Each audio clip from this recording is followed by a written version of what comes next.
হরে কৃষ্ণ। অগ্রহায়ণ মাস মা লক্ষ্মীর মাস। এর জন্য এক ধরনের ধান হয় যা অগ্রহায়ণ মাসে তোলা হয়। কিন্তু তো তাই এই অগ্রহায়ণ মাসের প্রতি রবিবারে বিশেষ ভক্তি ভরে লক্ষ্মী পুজো করা হয়।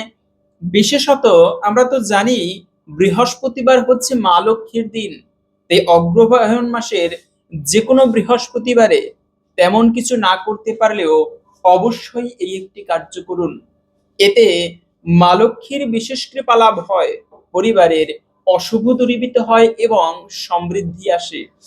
লক্ষ্মী দেবী হচ্ছে সমৃদ্ধির দেবী, আর তার কৃপা হলে পরিবারের সমস্ত দারিদ্রতা দূরীভূত হয়, সেই সঙ্গে পরিবারে কোনো অশুভ থাকে না।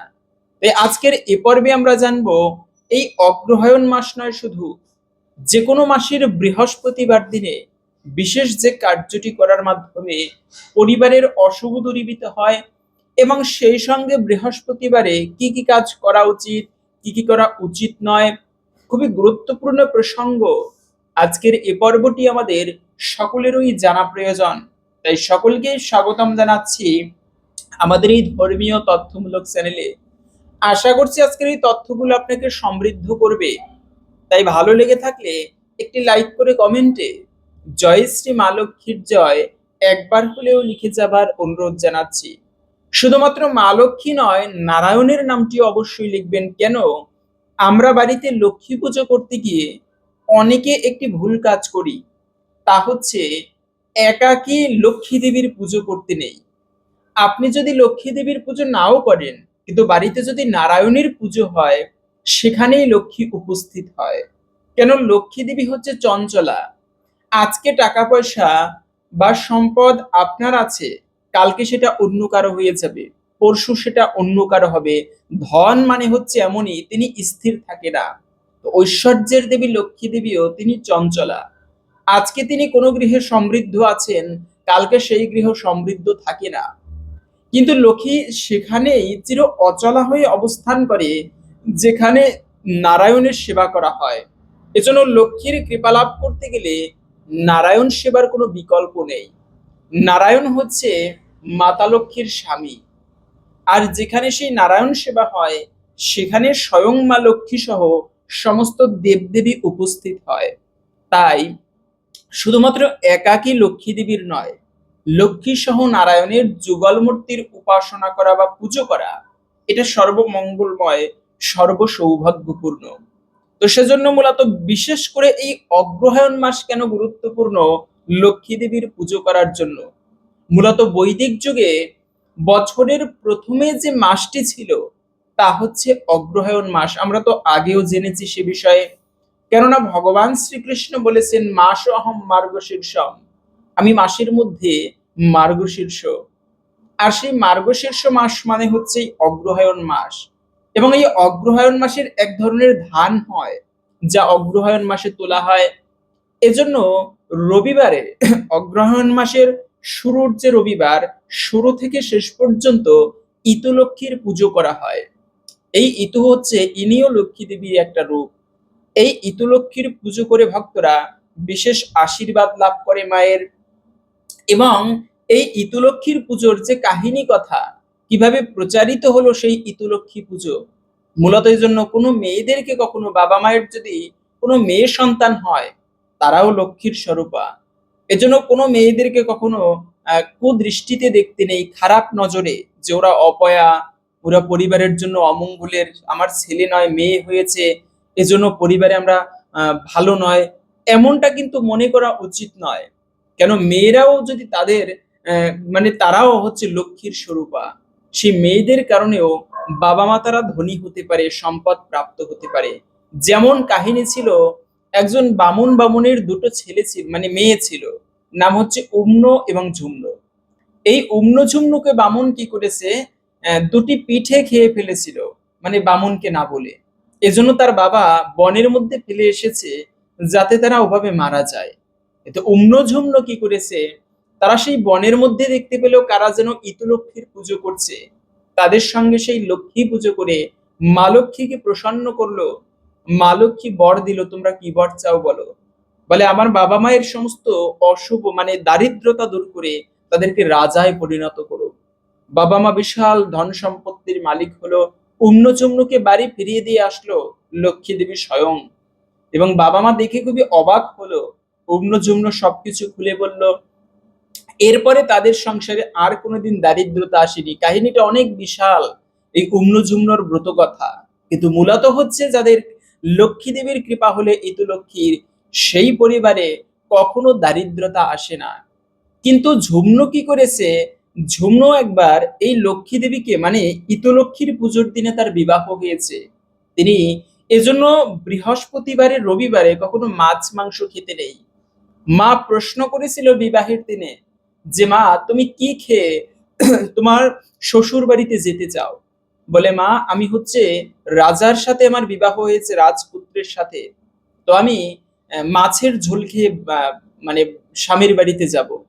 আর ঝুমনো বলল যে মা আজকে ইতুলক্ষ্মীর পুজো, আমি পুজো করে মায়ের প্রসাদ গ্রহণ করে মায়ের কৃপা নিয়ে স্বামীর বাড়িতে যাব। দুজনের দুই ভাবে বিদায় হলো। ওই যে বোন মাছ মাংস খেয়ে বাড়িতে মানে স্বামীর বাড়িতে গিয়েছে, তার স্বামীর বাড়িতে ওঠার সাথে সাথে একটা অলক্ষীময় সংকেত পরিবারে বিরাজ করলো। সেই রাজপুত্র আর রাজপুত্র নয়, গরিবে পরিণত হলো, গরিব হয়ে গেল। আর ওদিকে অপর বোনের বিবাহ হয়েছে জমিদারের ছেলের সাথে, সেও দেখতে দেখতে, কেন তিনি ইতুলক্ষ্মীর কৃপা নিয়ে স্বামীর বাড়িতে উঠেছে, সে দেখতে দেখতে আরো ধনী হতে লাগলো, রাজায় পরিণত হলো। এ হচ্ছে বিষয়। কখনো লক্ষ্মী দেবীকে অসম্মান করতে নেই, বৃহস্পতিবারে রবিবারে মাছ মাংস গ্রহণ করতে নেই, এমনটা নিয়ম রয়েছে। তাই বিশেষ করে এই যে বৃহস্পতিবার, আগামীকালকে সেই বৃহস্পতিবার আসবে, আপনারা প্রত্যেকে এই দিনটি একটুকু বিশেষ ভক্তি ভরে পালন করবেন।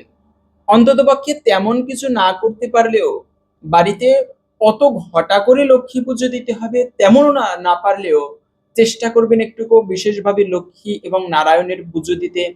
যেমন আছে সেভাবে পঞ্চ উপাচারে পুজো দিতে পারেন। তবে এই দিনে আর একটা বিষয় হচ্ছে মাকে ভোগ নিবেদন করবেন। লক্ষ্মী দেবীকে আপনি সম্ভব হলে পায়েস ভোগ অথবা খিচুড়ি ভোগ দিতে পারেন, না হলে সুমিষ্ট ফলের ভোগ দিবেন এই দিনে। এবং সেই প্রসাদ অবশ্যই নিজে গ্রহণ করবেন, অপরের মানে মধ্যে বিতরণ করবেন। পাশাপাশি হচ্ছে এই লক্ষ্মী পুজোর দিনে বা বৃহস্পতিবার দিনে কিছু কার্য আমাদের কখনো করা উচিত নয়। এর ফলে জীবনে অমঙ্গল আসে, অশুভ আসে। প্রথমত হচ্ছে বৃহস্পতিবারের অনেক ব্রত কথা রয়েছে, যার মধ্যে একটা কাহিনীতে পাওয়া যায় বৃহস্পতিদেব নিজে বলেছেন একটা রাজার স্ত্রীকে যে দেখুন রানীমা, বৃহস্পতিবারে কখনো ক্ষৌর কর্ম করতে নেই। সংসারে দারিদ্রতা আসে বৃহস্পতিবারে ক্ষৌর কর্ম করলে, চুল সাবান শ্যাম্পু করলে চুলে। শুধু তাই নয়, এমনকি ঘরে কখনো নোংরা আবর্জনা আনতে নেই বৃহস্পতিবারে। তাই বৃহস্পতিবারে এই সমস্ত কার্য এড়িয়ে চলা উচিত। মাছ মাংস নেশাদ্রব্য এগুলো গ্রহণ করতে নেই। নেশা তো এমনিতেও গ্রহণ করতে নেই আমরা জানি, তার মধ্যে আবার বৃহস্পতিবার দিনটি আমাদের বিশেষ করে মান্য করা উচিত, না হলে কিন্তু এটিও বিশেষ অমঙ্গল এবং অশুভ।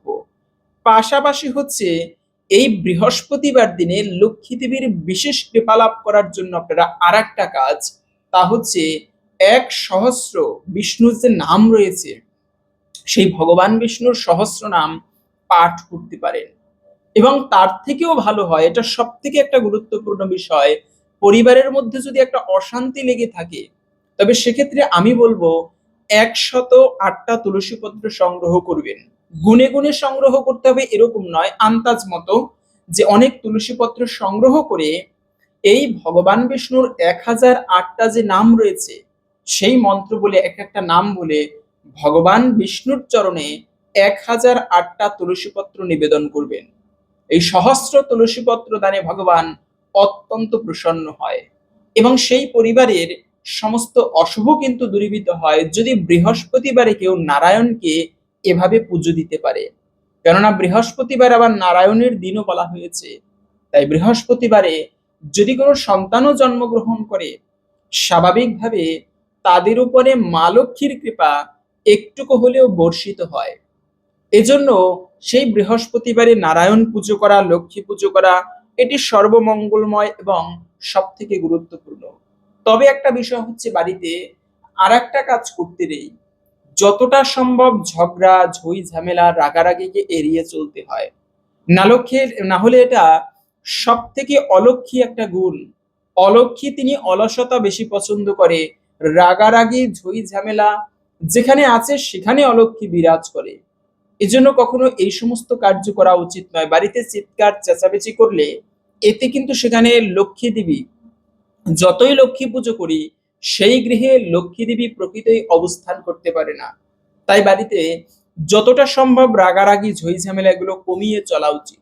তো যাই হোক, এখন আমরা জেনে নিচ্ছি এই বৃহস্পতিবারে যারা ব্রত করবে, লক্ষ্মী দেবীর পুজো করবে, তারা কি ফল প্রাপ্ত করতে পারে। কেননা প্রায় প্রতিটা বাড়িতেই ভক্তি ভরে বৃহস্পতিবার গুরুবারে ব্রত করবে, মা লক্ষ্মীর ব্রত কথা শ্রবণ করবে। সেক্ষেত্রে সুন্দর একটি ব্রত কথা আসুন আমরা শ্রবণ করি। এই দিনে আপনি ব্রত করেন কিংবা না করেন, আসুন ধৈর্য ধরে এই ব্রত কথাটি আমরা সকলে শ্রবণ করি। এরপরে ভিডিওর মূল প্রসঙ্গ, দারিদ্রতা দূরীভূত করার জন্য বৃহস্পতিবারে কোন কার্যটি আমাদের সকলের করা উচিত সেই বিষয়ে জেনে নিচ্ছি। শুরু করছি বৃহস্পতিবারের সুন্দর একটি ব্রত কথা। বহুদিন আগে এক দেশে একটি বাচ্চা ছেলে আর তার মা বিধবা বামুনি থাকতো। তারা এত গরিব ছিল যে প্রতিদিন ঠিকমতো খাবারটুকু খেতে পারতো না। ছেলেটির মা প্রতিদিন অন্যের সন্ধানে বের হতো, আর ছেলেটি তাদের বাড়ির সামনে বটগাছ তলার নিচে নিজের মনে খেলা করত। একদিন ছেলেটা সেই গাছতলায় খেলা করতে করতে দেখলো একটা ক্ষীরওয়ালা ভার ভর্তি ক্ষীর নিয়ে রাস্তা দিয়ে যাচ্ছে।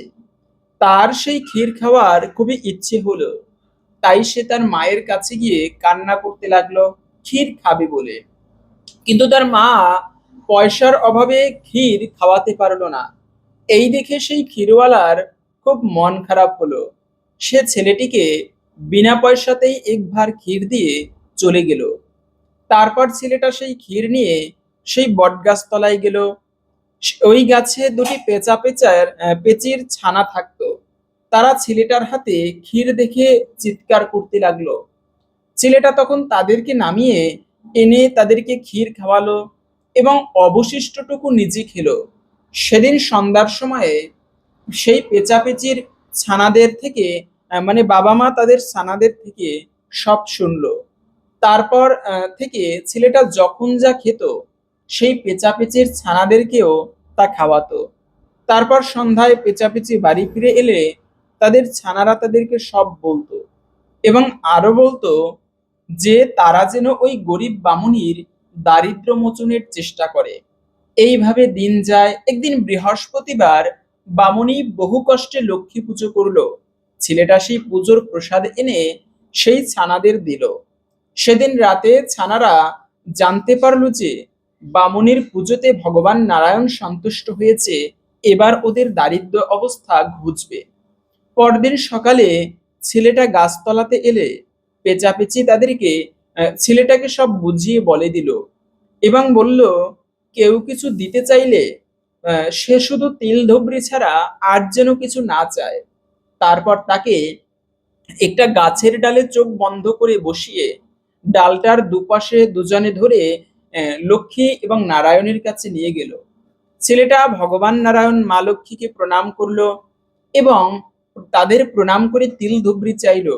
মা লক্ষ্মী তাকে ধন দৌলত দিতে চাইলো, কিন্তু ছেলেটা কিছুই না নিয়ে শুধুমাত্র তিল ধুবড়ি চাইলো। শেষ পর্যন্ত মা লক্ষ্মী ছেলেটার আবদারে দয়া পরবশ হয়ে তাকে তিল ধুবড়ি আহ, দিল এবং বলল তারা যেন ওটার সঠিক যত্ন নিয়ে পুজো করে প্রতিদিন। তারপর পেঁচাপেচি সেই ছেলেটাকে আবার ওই রকম ভাবে ফিরিয়ে আনলো। ছেলেটা বাড়ি ফিরে মাকে সব বলল। তখন তার মা খুব যত্ন করে ঘর পরিষ্কার করে আলপনা দিয়ে ঘট পাতলো এবং সেই তিল ধুবড়ির পুজো করতে লাগলো। আস্তে আস্তে তাদের দারিদ্র অবস্থা ফিরতে লাগলো। ক্রমশ প্রচুর ধন সম্পত্তি হলো। এই দেখে ওই দেশের রাজা ভয় পেয়ে গেল। তাকে ছাপিয়ে যাবে এই ভয়ে রাজা লোক লাগালো তাদের পিছনে। জানতে পারলো তিল ধুবড়ির ঘটনা। তারপর একদিন রাজা সদল বলে সে গিয়ে সেই তিল ধুবড়ি চুরি করে আনলো। কিন্তু মা লক্ষ্মীর মায়ার ছলে সেই তিলধুবড়ি রাজার কাছে না থেকে লক্ষ্মীর কাছে ফিরে গেল। এই ঘটনার পর থেকে বামুনের সেই দারিদ্র অবস্থা আবার ফিরে এলো। তখন পেঁচাপেচিকে আবার তার ছানারা ধরলো ছেলেটা ছেলেটাদের দারিদ্র অবস্থা ঘোচানোর জন্য।